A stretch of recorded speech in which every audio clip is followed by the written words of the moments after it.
Hello, art teachers.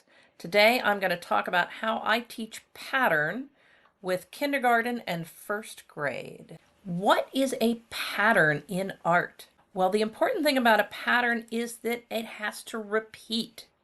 So if we have one star, it's just a shape.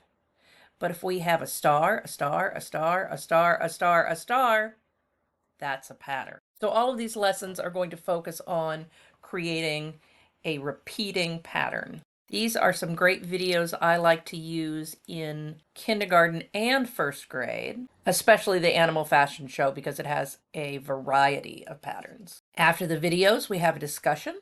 Does anyone see a pattern in the room?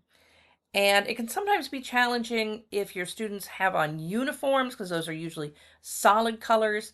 But if they have a backpack or maybe a jacket or a sweatshirt, sometimes on their shoes, once you point out, oh, look, I see that you've got a pattern right there on your backpack.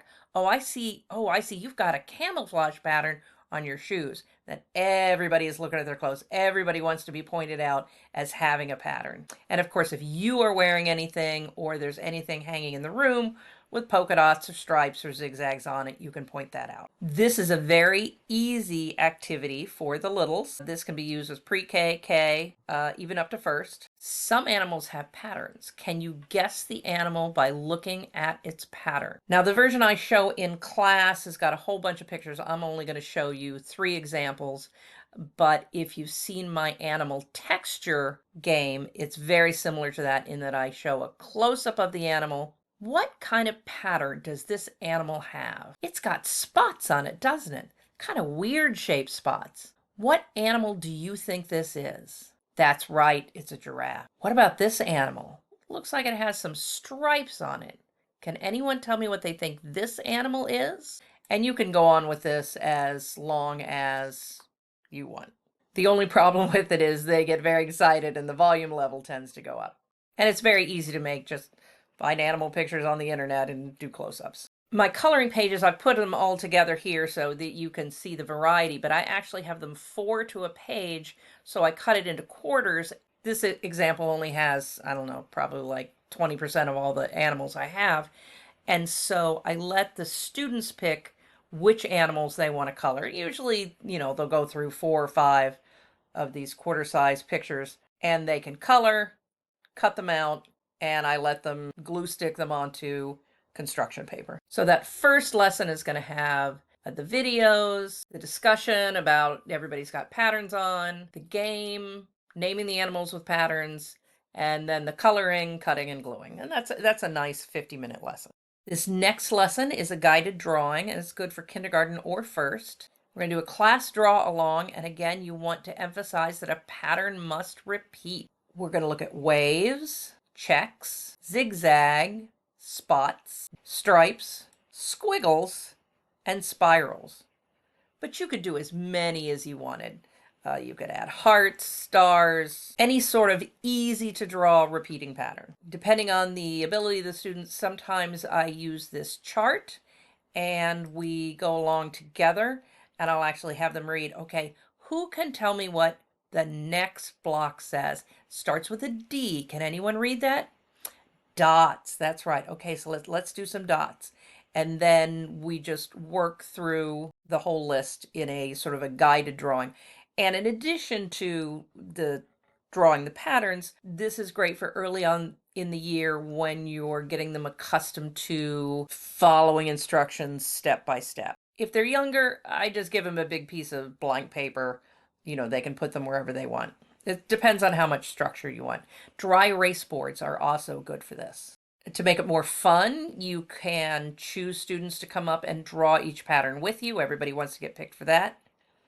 And you can let the students choose the patterns for the mystery spots. They can put anything they want in there, but remember, it has to repeat. This lesson is an excellent opportunity to introduce markers and whatever your marker procedure is. Because you're going to be stopping and starting and doing each pattern individually, you have the opportunity to stop and put the caps back on the marker and choose a different color.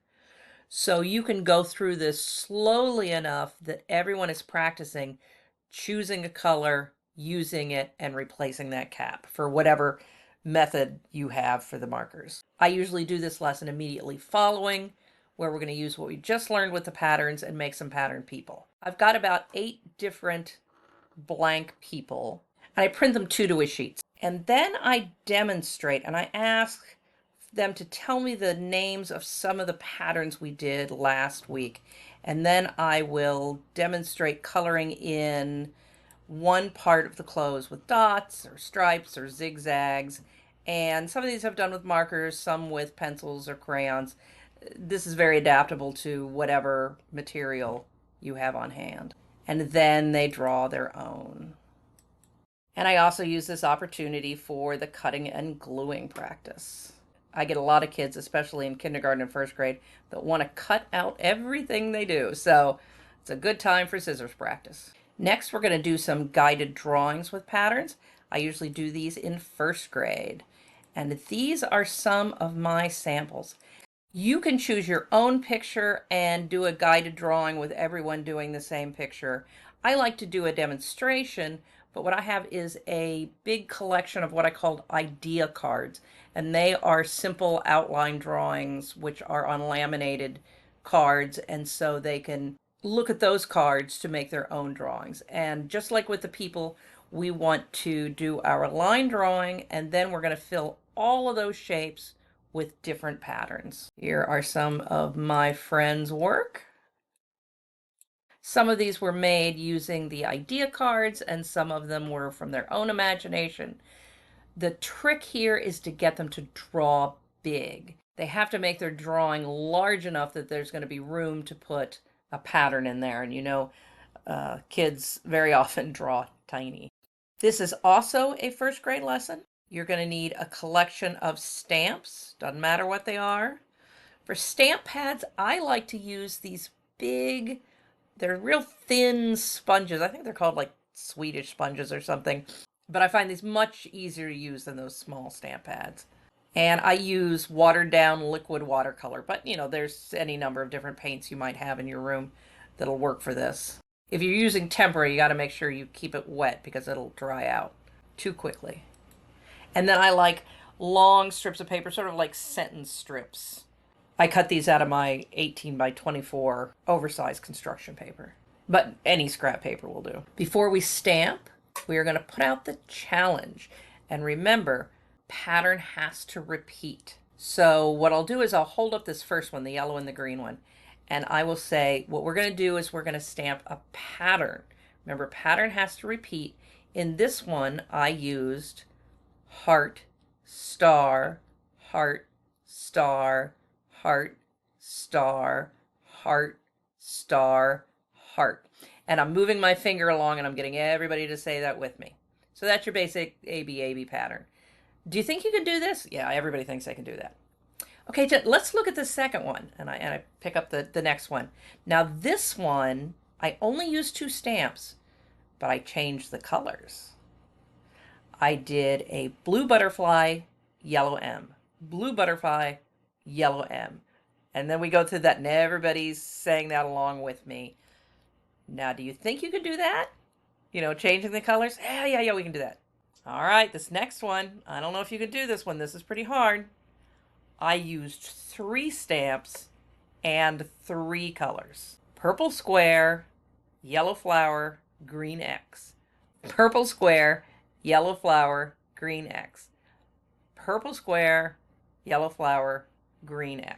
And everybody's on board. Now, truthfully, once they start working with the stamps, a lot of them just forget, you know, the pattern. I have to keep going around and say, now remember we're doing a pattern because I have so many fun stamps.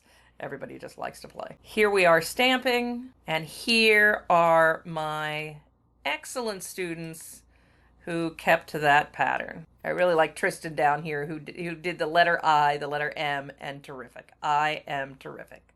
And he is. On the right, you can see this is actually my first year doing it, and I had thicker sponges in bowls. That worked well as well. So that's everything I do for kindergarten and first, but just an idea for going further. In second grade, we do a project that combines geometric lines and shape with warm colors and organic lines and shapes with cool colors.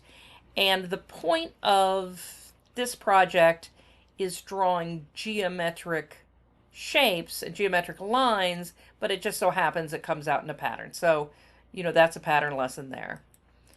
In third grade, I often do a Brito inspired project.